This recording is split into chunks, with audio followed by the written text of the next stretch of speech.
aí, gente, tudo bom com vocês? Sejam bem-vindos a mais um Perrengues na Gringa, aquele quadro que eu tô amando fazer, porque eu tô recebendo um monte de história maravilhosa de vocês inscritos que me mandam aí seus perrengues vivenciados na gringa, relacionados à viagem, imigração, roommate maluco, host family surtada. Eu tô sentindo, inclusive, falta de perrengues com gringos, tá? De dates errados e coisas relacionadas, inclusive vim de vermelho fazer esse pedido especial pra vocês. Tem como, gente? Então, por favor, separa um tempinho aí, ó, me manda aqui nesse e-mail, eu vou amar relatar eles aqui pra vocês. E o perrengue de hoje, ele tá muito bom, porque ele traz um certo mistério que permeava a minha mente muito antes de eu ser comissária de bordo, muito antes de eu sonhar em trabalhar com aviação, que é o mistério de aonde os comissários dormem nesses voos longos, né, de 14, 15 horas. Eu lembro que quando eu fui fazer meu intercâmbio para a Austrália, que foi a primeira vez que eu fiz um voo ultra longo, né, internacional, assim, que você cruza um planeta praticamente, eu vi os comissários se trocando. Eu sentei num assento bem lá pro fundo do avião e eu vi os comissários trocando de roupa, né, então trocando do uniforme da cabine pro pijama, que ainda sem um uniforme, e entrando numa portinha e nunca mais voltando, e eu fiquei muito curiosa. Enfim, eu achei tudo isso muito interessante, e aí quando eu me tornei comissária, que eu fui entender como funciona, eu vi o quão sério é esse momento, né? Porque a gente não para pra pensar o tanto de tempo que o comissário trabalha antes do voo começar. A gente acha, pelo menos eu achava, que os comissários começavam a trabalhar depois que o voo começava, né? Quando os passageiros embarcam. E não. O comissário, ele começa a trabalhar, na verdade mesmo, antes dele dormir no dia anterior. Ou às vezes no mesmo dia. Se você for fazer um voo aí que pega o final da noite e a madrugada, você tem que descansar à tarde. E você tem que calcular essas horas de descanso. Porque você precisa estar apto a fazer um voo aí super longo de 16.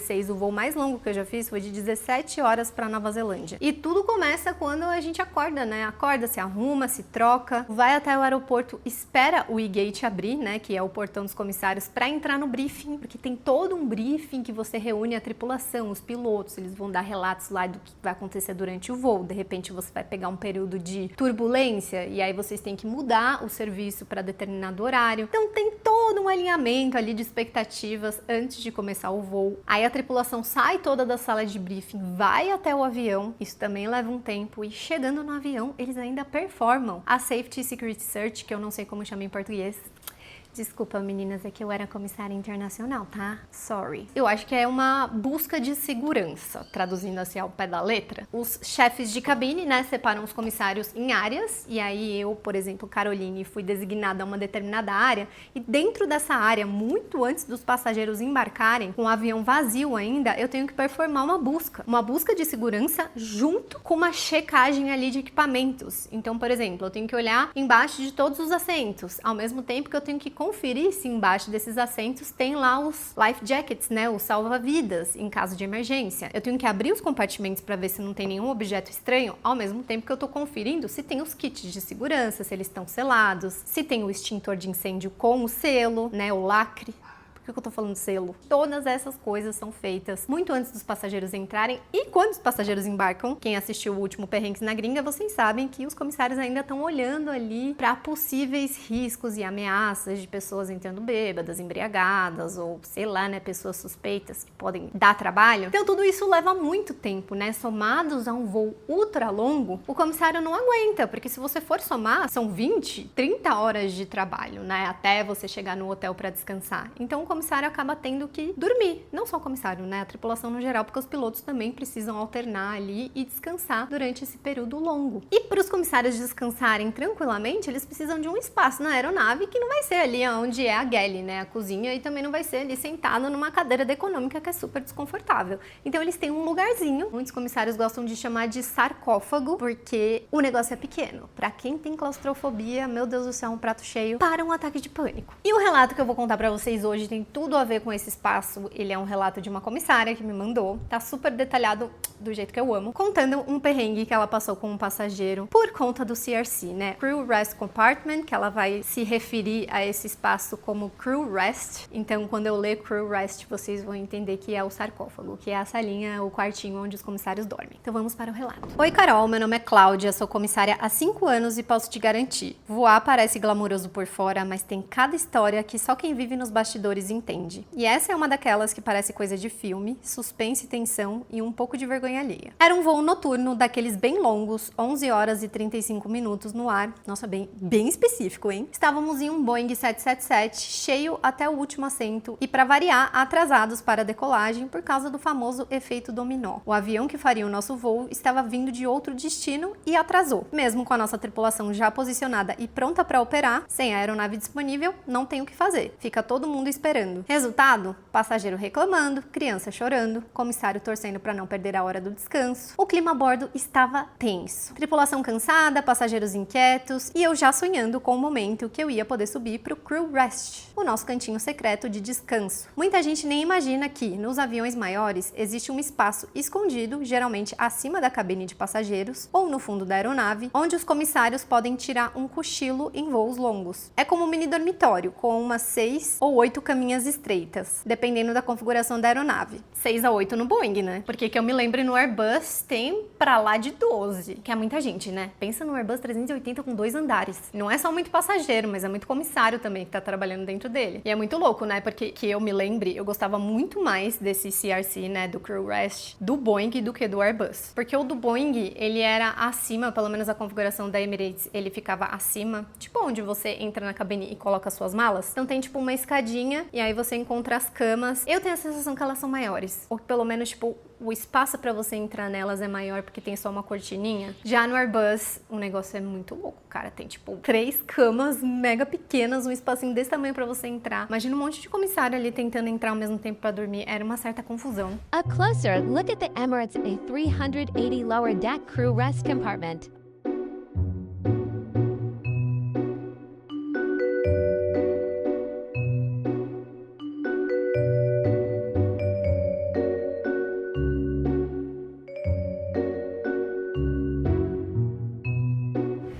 Detalhe muito interessante que eu acho que ninguém pensa sobre, mas quando uma companhia aérea ela compra um avião da Boeing ou da Airbus, ela recebe tipo um casco vazio, como se você comprasse um apartamento na planta. Tipo, não tem nada disso aqui, ele é só no contrapiso. E aí você decora e constrói o seu avião de acordo com a configuração que você quiser, né? Então, tipo, se você for voar de Emirates na business, na primeira classe, normalmente a econômica elas são mais parecidas, mas na business e na primeira, tipo, a Emirates tem um lounge, ela tem tipo sofás na business class. A primeira classe você consegue fechar ela, né, ficar numa cabine bem reclusa. Mas se você for voar de Qatar, é muito interessante também, porque eles têm, até onde eu sei, porque eu não trabalhei na Qatar, mas eu já vi vídeo. Você consegue mexer as poltronas da primeira classe, então se você estiver viajando em grupos, você consegue fazer tipo uma mini sala de estar só vocês. E tem também, acho que na Singapore Airlines, você consegue juntar as camas da primeira classe. E você literalmente, tipo, deita de conchinha com o boy. É muito louco, né? E na Emirates, eu acho que o maior diferencial que eles tinham é que na primeira classe tinha um chuveiro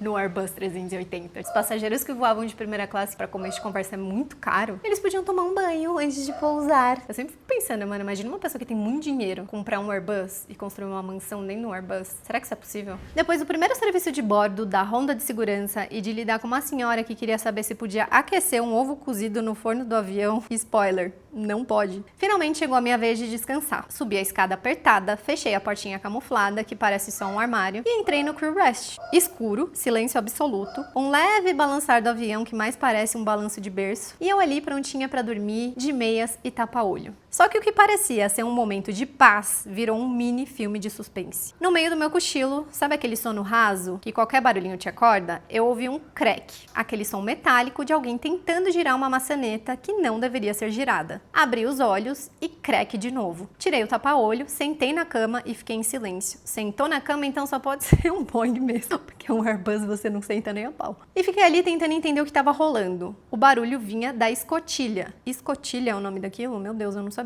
E foi aí que eu ouvi, pela bronca que meu colega estava dando, que era um homem, um passageiro, tentando abrir a porta do Crew Rest. Só escutei uma colega dizendo que aquela era uma área restrita apenas para a tripulação e que ele não deveria entrar ali nem ficar tentando acertar a combinação da senha. Porque, gente, para entrar no CRC, é que eu não chamo de Crew Rest, eu chamo de CRC, é mais fácil. você precisa de uma senha, né? Senão todo mundo entra. Porque é muito fácil confundir com o banheiro. Eu nem acho que parece tanto um armário, eu acho que parece tipo uma porta de banheiro que não tá sinalizada, assim. O caos todo me acordou e aí eu resolvi sair pra fazer um xixi. Passei pelo meu colega e pelo homem e percebi que ele olhava pros lados como quem tá invadindo a área VIP de um festival. Ele olhou pro assento dele, que era do lado do crew rest, com ar de desconfiado, e eu fui fazer as minhas necessidades. Quando eu saí do banheiro, adivinha? Lá estava o passageiro novamente mexendo na maçaneta. Ele empurrava com o ombro, olhava para os lados e nem percebeu que eu estava ali atrás dele, vendo toda aquela palhaçada. Resolvi dar o benefício da dúvida e fiquei ali parado observando. Será que ele está tentando invadir por algum motivo? Será que ele acha que é o banheiro? Ou será que ele é só curioso e muito sem noção? Bom, ele não ia conseguir abrir de qualquer jeito porque precisa de senha para entrar, e só nós da tripulação sabemos. Foi aí que alguém do lado de dentro abriu, provavelmente alguém achando que era algum comissário júnior tentando abrir, porque ficou por último no serviço e não lembrava a senha. Só que a pessoa não conferiu, ela só abriu. Foi aí que esse passageiro,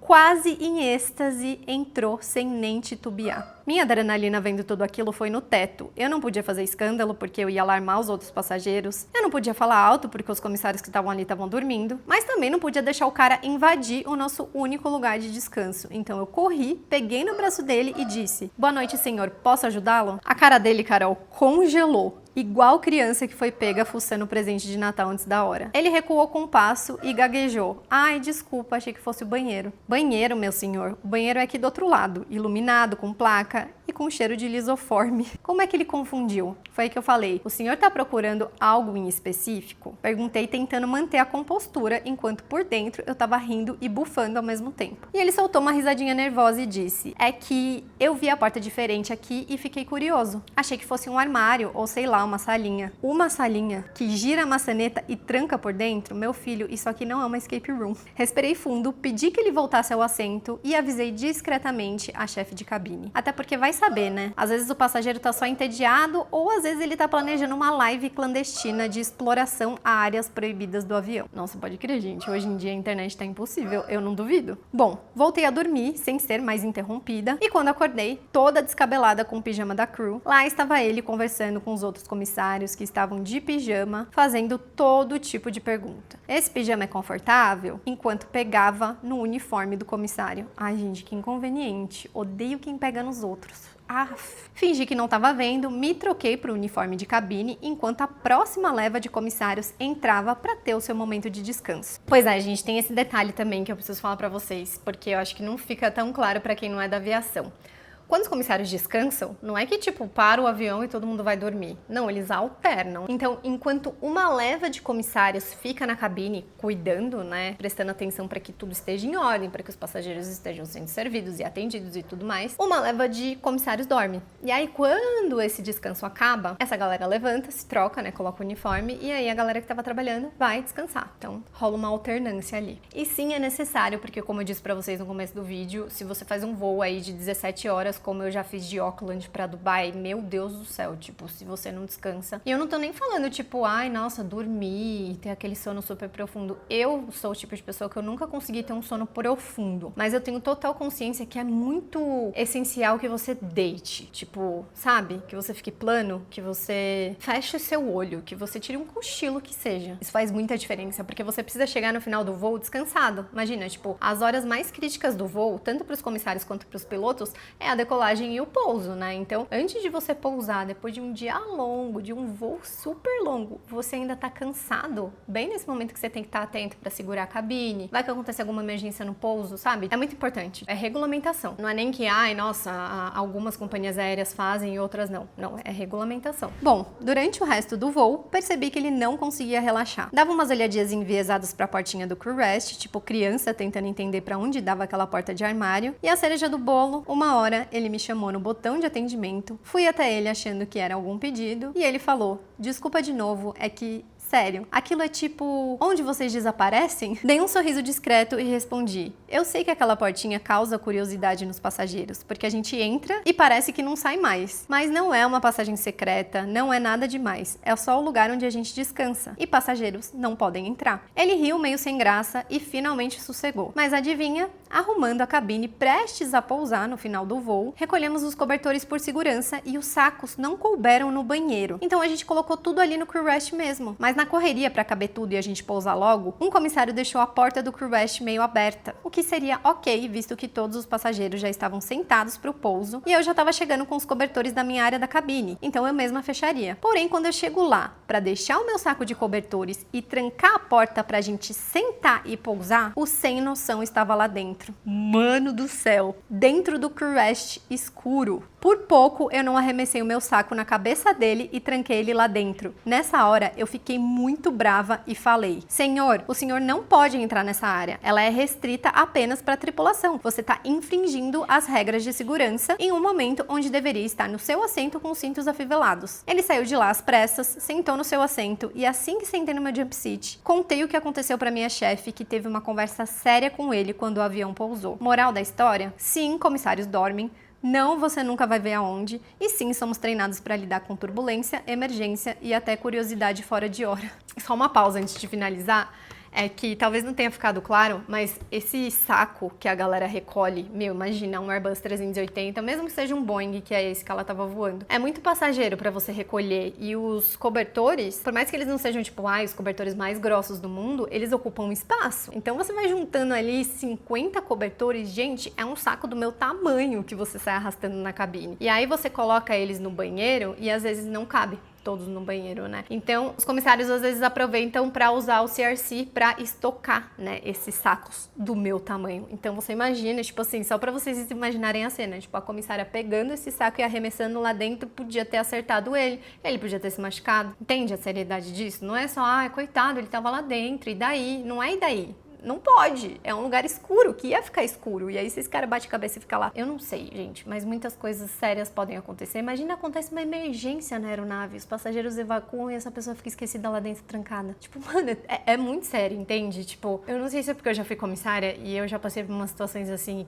e eu não tenho tanta paciência, mas nossa, como tem gente sem noção. Detalhe. Lembra da senhora que pediu para esquentar o ovo cozido no começo do voo e eu falei não? O voo terminou, minha chefe estava dando sermão no passageiro sem noção, enquanto a senhora ficou meia hora falando na minha orelha que era um absurdo a gente recusar esquentar o ovo dela. Alguém avisa que avião não é hotel e nem escape room? Cara, eu achei muito boa essa história. Eu entendo que tem muitos comissários que eles são muito grossos, tem muitos comissários que de fato são, né? Tipo, eu não tô defendendo pessoas que são arrogantes e grossas, não é sobre isso. Mas você recusar fazer um favor pra uma senhora ou pra uma mãe que precisa esquentar, tipo, gente, me doía o coração todas as vezes que vinha uma mãe, que a gente já sabe como é difícil uma mãe viajando sozinha com um bebê de colo. E aí essa mãe vem com uma mamadeira com a fórmula dentro e ela quer que você esquente, né, no micro-ondas. Aliás, normalmente ela já vem com a água dentro, né? E aí, a dica que eu posso dar nesse vídeo é, gente, tipo, não coloquem água dentro se vocês querem que seja morno ou um pouquinho mais quente. Pede pro comissário colocar um pouco de água quente, ou então colocar água quente num pote. Tô falando coisa errada, tá? Na verdade, não pode pedir nenhum favor pra comissário, mas eu tentava fazer alguma coisa pra ajudar essa mãe, mesmo sabendo que não podia. Você não pode pegar um ovo cozido e enfiar no fogão lá da classe econômica. Nem cabe. Tipo, os fornos são feitos anatomicamente pra caber só as marmitinhas que o catering coloca dentro do avião, estão dentro daqueles carrinhos, congeladas, e tirá-las quentes pra já colocar na bandeja e já despejar na cabine inteira, entendeu? Tipo, não cabe. Até pra nós, comissários, tipo, se eu quiser levar uma marmita, eu não posso, a não ser que seja uma marmita fria. Tipo, você não pode usar o forno do avião pra qualquer outra coisa que não seja de dentro do avião. E isso vale também pra business class, porque na business eles têm micro-ondas. Então seria muito mais fácil, né, você esquentar a mamadeira de uma mãe, mas o micro-ondas também, ele é feito pra coisas específicas, você não pode colocar qualquer coisa lá dentro. A gente tem que lembrar que a gente tá numa aeronave e que a segurança vem em primeiro lugar, né? De repente, a gente coloca um negócio inflamável, começa a pegar fogo naquilo,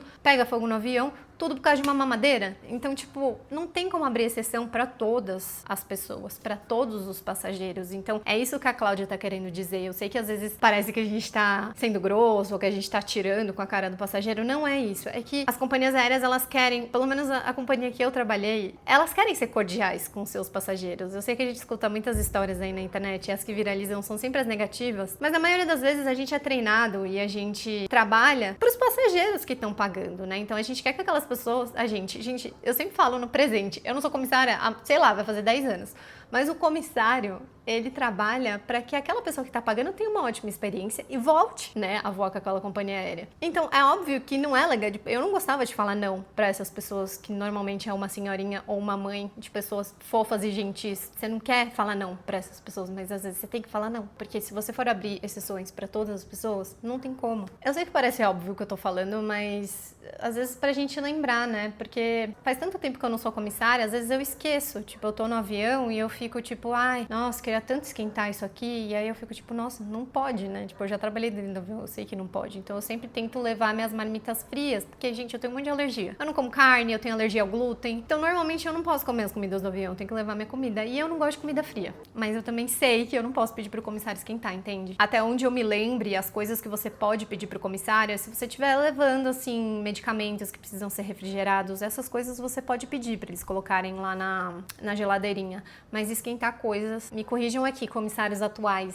se alguma regulamentação de alguma empresa mudou, mas não pode. E essa história do CRC, cara, ela me traz muitas memórias, todas elas meio apagadas já, e isso que é o ruim de ter sido comissária há muito tempo, porque por mais que eu tenha passado por muitas histórias de crew rest, né, de CRC, eu não lembro mais delas inteiras, mas tem uma história que eu lembro muito bem, que nem é minha, é da minha amiga, que entrou comigo na companhia aérea que eu trabalhei, e quando a gente era muito novinha ainda, ela fez o primeiro voo dela ultra longo, né, que são esses voos que você tem o direito de descansar. Não esqueçam que esse voo foi pra Austrália, porque a chefe dela era australiana, e cara, vocês não vão acreditar o que aconteceu. Como eu disse pra vocês, a tripulação ela é dividida, né, normalmente em 2, tem raros casos que em 3. Posso estar falando merda, mas normalmente em 2 grupos. E aí ela foi escalada pra ter o primeiro grupo de descanso. E aí ela ficaria, enquanto o segundo grupo descansa, ela estaria trabalhando, né, alternando ali o negócio. Então, o que aconteceu? Eles fizeram, né, todo o embarque dos passageiros, fizeram o primeiro serviço e normalmente após o primeiro serviço, a galera já começa a correr pra dar tempo de ter um longo período de descanso, né? Porque se você fica enrolando, ai, deixa eu ir no banheiro, ai, deixa eu passar minha máscara facial pra minha pele não ressecar no avião. Que a gente sabe que avião resseca a pele pra caramba. Tem comissário que enrola muito e isso vai comendo o seu período de descanso. Então essa minha amiga, ela demorou um pouco pra entrar. Quando ela entrou na salinha de descanso, todo mundo do período dela já estava dormindo. Então a cama dela, quando todo mundo entrou e foi dormir, estava aberta. Porém, ela entrou, né, depois de todo mundo, dormiu lindamente. E aí, quando a galera saiu pra entrar o segundo grupo, que também às vezes dá um contraste ali, tipo, se de repente você trabalhar na primeira classe e você já terminou o serviço e o seu chefe fala, já pode ir pro seu descanso, tem gente que já entra no descanso antes, não é o protocolo, tá? Mas acontece. O que aconteceu? Quando esse primeiro grupo começou a sair e viram que tinha uma pessoa dormindo ali, eles imaginaram que fosse alguém do segundo grupo, porque nessa tripulação, uma pessoa não foi trabalhar, eles estavam short, né? Eles estavam com menos uma comissária, né? Menos um comissário. Então eles imaginaram que fosse esse o caso.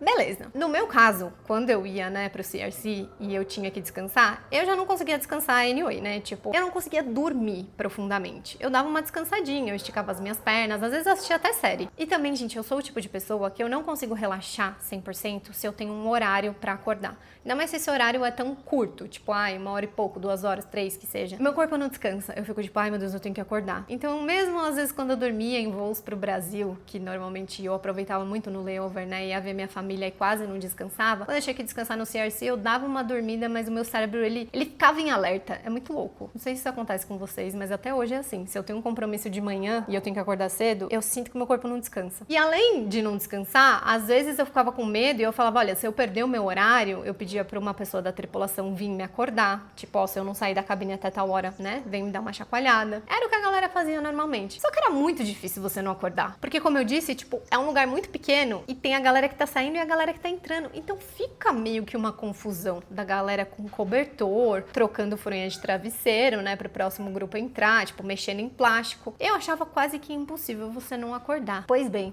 minha amiga não acordou do descanso dela. E ela seguiu pro segundo descanso, porque, como eu disse, tinha uma pessoa faltando na tripulação. Só por isso que ela conseguiu seguir dormindo. Porque se essa pessoa tivesse ido trabalhar, se não tivesse tido essa emergência da tripulação ficar sem um comissário, não ia ter como, né? O comissário ia chegar pra descansar e ia falar, ué, tá tudo ocupado, alguém tá dormindo no meu lugar, né? Ou alguém estendeu. Então, tipo assim, foi um monte de coisa que contribuiu pra essa minha amiga dormir todo o período. Ela praticamente dormiu o voo inteiro. E aí, eu preciso dizer que é um erro dos chefes também. Porque como que um chefe que tá delegando ali o trabalho, né? Que tá direcionando ali a sua tripulação, a tripulação que ele toma conta e ele fala, meu Deus, tá faltando alguém. Ele não perceber que tá faltando alguém, eu acho estranho também, tá? Então eu acho que foi uma sequência de erros de várias pessoas. Quando a chefe dela percebeu, e isso foi nos 30 minutos antes do Top of Descent. Gente, eu só sei as terminologias em inglês, tá? Eu não tô tentando falar, ai, fui comissária internacional. Eu não sei nenhum termo da aviação em português. Top of Descent é tipo o momento que o avião tá aqui e ele vai começar a descer para pousar. Tudo isso leva um certo período. 30 minutos antes desse momento é normalmente quando os comissários começam a segurar a aeronave, né? Que foi o que a gente comentou lá no primeiro caso, que é começar a pegar os cobertores, começar a pegar os fones de ouvido, limpar, né? Lixo, essas coisas, qualquer coisa que possa obstruir. Se de repente houver uma emergência, a galera tiver que correr pelos corredores, se tiver um pedaço de plástico, se tiver uma mala. Por que o comissário manda você tirar a mala do seu pé e ou guardar lá em cima ou colocar embaixo do assento da frente? Porque uma mala, gente, numa emergência, pode fazer com que várias pessoas não consigam sair do avião. É simples e básico assim. Então, os comissários, eles têm as suas áreas, né, designadas e a sua responsabilidade de segurar a sua própria área. E aí, o que aconteceu? Essa minha amiga, ninguém percebeu que ela estava dormindo eternamente lá no CRC e estava com a sua área toda bagunçada. E aí, a chefe passou, a purser, tá, que é a chefe geral da cabine, falou, gente, o que tá rolando aqui? Cadê a pessoa? E aí, a chefe da cabine falou, não sei, né? Boa pergunta. E, gente, segundo essa minha amiga, ela disse que essa chefe entrou no CRC, que quase pegou ela pelos cabelos e deu o maior sermão lá na parte de trás do avião, que é tipo onde tem uma escada, né, no Airbus 380 que ela tava voando. E ela disse que essa australiana gritava tanto com ela, mas tanto com ela, que os passageiros sentados nos últimos assentos estavam todos assim, tipo, olhando ela em estado de choque, porque ela era muito, gente, a gente tava há uns 3 meses só trabalhando, ou 2, menos. A gente era muito novinha na companhia aérea, a ponto da gente estar no probation period, que é tipo um período que você tá sendo analisado, assim, tipo, depois de 6 meses que você, na companhia que eu trabalhava, que você tá operando voos, que os seus gerentes vão avaliar, né? Se você não recebeu nenhuma reclamação, se você tá operando os voos, né, nos conformes, você pode ser demitido ou você pode ser, de fato, efetivado, né? Tanto que até esse período você recebe só metade do salário. Depois de 6 meses que você recebe o salário inteiro e que, de fato, você pode falar que você é comissário de bordo. Então, pensa, ela tava nesse período aí ainda de avaliação, tomando um mega esculacho. Não tô tirando a culpa dela, ela deveria ter acordado, obviamente. Colocado um despertador que fosse, mas era a responsabilidade dela também. Ela disse que ela ficou tanto em choque e que teve que a tripulação inteira dela entrar na cabine e sair pegando as coisas, que ela ficou traumatizada. E nessa época, a gente ainda recebia um negócio chamado Flight Review, que é tipo, seus chefes, eles te avaliavam, gente, até do jeito que você fazia a sua unha, porque na companhia aérea que eu trabalhava, até a cor da unha importava, tipo, essa unha aqui eu jamais poderia usar, marrom desse jeito. Até as luzes do seu cabelo, os grampos, só podia ter 6 grampos aparecendo, se tinha mancha de café no seu sapato, eles escreviam nessa Flight Review. Imagina a Flight Review que ela não recebeu nesse voo. A gerente dela, que era uma arabona, assim, ó, aqueles árabes bem sérios, chamou ela pra conversar lá no escritório, ela tomou um esculacho. Mano do céu, eu lembro que eu fiquei com... Acho que essa história da minha amiga contribuiu muito pra eu ter medo de dormir no CRC. Acho que não tem nada a ver com, ai, tenho que acordar cedo, eu não consigo dormir. Eu acho que é trauma por tabela. Ah, enfim, gente, coisas que a gente vive, memórias desbloqueadas aí de uma época que, meu Deus do céu, eu preciso confessar um negócio pra vocês. Essa época, que eu era muito nova, né, quando eu entrei na Emirates, que era a companhia aérea que eu trabalhava. Tinha 23 anos. E a companhia aérea, ela leva, né, o treinamento e essa coisa da excelência no serviço tão na base do serviço militar, que eu juro, eu sentia a todo momento que eu tinha generais. Meus chefes eram generais. E até hoje eu tenho pesadelos. Juro, às vezes eu sonho que eu tô, tipo, num voo super busy, assim, tipo, cheio de gente na business class, tendo que equilibrar várias bandejas mega pesadas, assim, com uma chefe super brava. Vocês acreditam que até hoje eu sonho com essas coisas? Ou que, meu Deus do céu, várias vezes eu sonho que eu esqueci o meu chapéuzinho. Sabe o chapéuzinho da Emirates? Por quê, né? Traumas. traumas que ficam na nossa vida. 10 anos se passaram e eu ainda tô tendo pesadelos, pra vocês entenderem aí a seriedade do negócio. Enfim, gente, eu trouxe só um relato hoje, porque senão o vídeo ia ficar muito longo, até porque eu queria trazer um pouco das minhas experiências pessoais. Eu espero que vocês tenham gostado desse vídeo. Se você é uma pessoa que tem uma história boa aí, que vocês querem que eu conte aqui no canal, manda aqui nesse e-mail, meconteseuperrengue@gmail.com. Eu vou amar ler aqui pra vocês. Muito obrigada pra quem assistiu até aqui. Um beijo e até a próxima.